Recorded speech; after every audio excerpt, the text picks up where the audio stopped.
Evangelio de nuestro Señor Jesucristo según San Marcos. Un escriba se acercó a Jesús y le preguntó: ¿cuál es el primero de los mandamientos?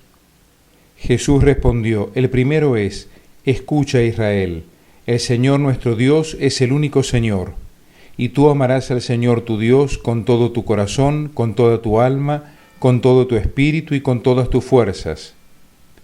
El segundo es: amarás a tu prójimo como a ti mismo. No hay otro mandamiento más grande que estos. El escriba le dijo: muy bien, maestro, tienes razón al decir que hay un solo Dios y no hay otro más que Él, y que amarlo con todo el corazón, con toda la inteligencia y con todas las fuerzas, y amar al prójimo como a sí mismo, vale más que todos los holocaustos y todos los sacrificios. Jesús, al ver que había respondido tan acertadamente, le dijo: tú no estás lejos del reino de Dios. Y nadie se atrevió a hacerle más preguntas.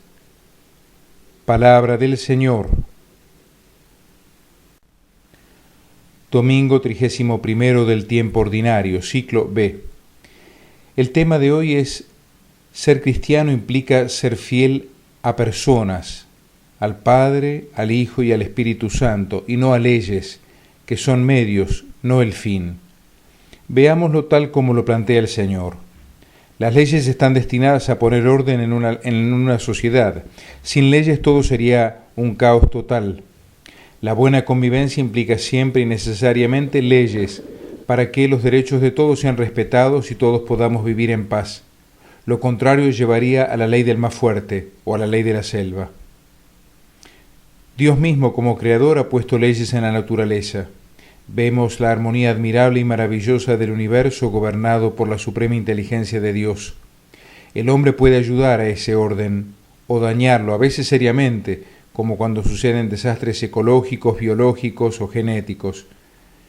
Dios, como Salvador de su pueblo, también nos da leyes. En el Antiguo Testamento eran de modo especial los 10 mandamientos. En el Nuevo Testamento, el Sermón de la Montaña.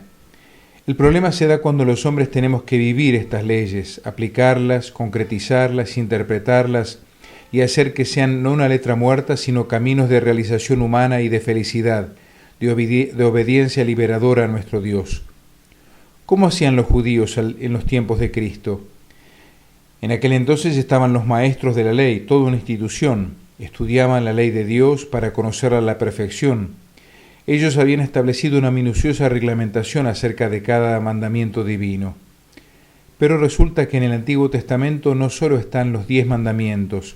Los maestros de la ley se habían tomado el trabajo de contar todas las leyes y preceptos que aparecen, y la suma les dio 613 mandamientos, 248 de los cuales mandan cosas y 365 de los cuales prohíben cosas. Si a esto se le suma lo añadido por tradición o por reglamentación de los maestros de la ley, la suma se hace imposible de contar. Y peor aún, ¿cómo hacían el creyente sincero y piadoso para poder cumplir con Dios frente a una legislación tan complicada e imposible de retener en la memoria?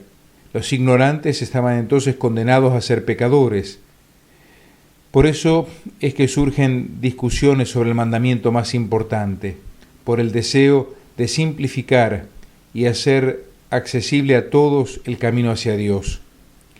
Así nos encontramos con este maestro de la ley que interroga a Jesús para saber cuál es su posición en esta polémica.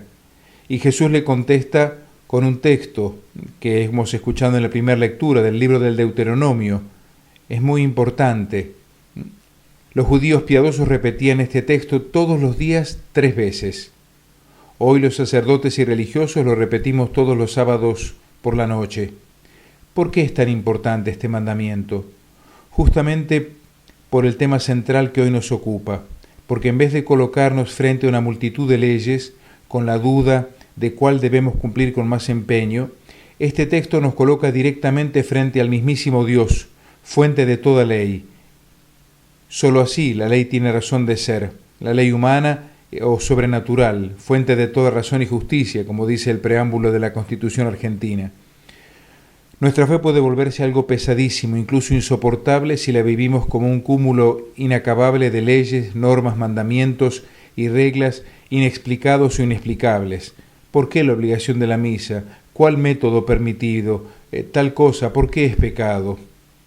Es lo que ocurre a muchísimos cristianos que olvidan que Dios es ante todo y sobre todo Padre, y que si nos da leyes, estas son para nuestra felicidad, para que seamos plenamente humanos y cristianos, para que no nos equivoquemos, para que seamos libres obedeciendo solo a Dios y por Dios, y no seamos esclavos de ídolos, de vicios, de pecados o de falsos dioses. Jesús en su respuesta habla también de un segundo mandamiento, el amor al prójimo. Nuestro Señor no quiere una religión espiritualista y desencarnada. Él está en nuestros prójimos, que son imagen y semejanza suya, sus hijos, sus amados. Dios quiere ser amado por nosotros, en ese prójimo que a veces nos molesta, nos fastidia, nos cae antipático o nos importuna de mil maneras distintas. A veces puede ser fácil amar a Dios, a quien no vemos, pero su palabra es clara. Quien dice Dios sí, prójimo no, es un mentiroso.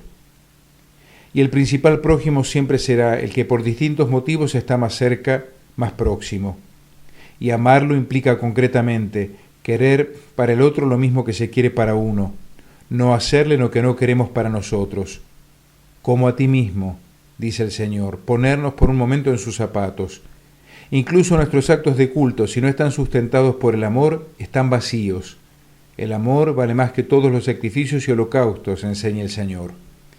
En vez de lamentarnos entonces, como a veces se escucha decir, qué lástima que tal o cual cosa sea pecado, abramos los ojos para ver el amor como la locomotora y los mandamientos como los rieles.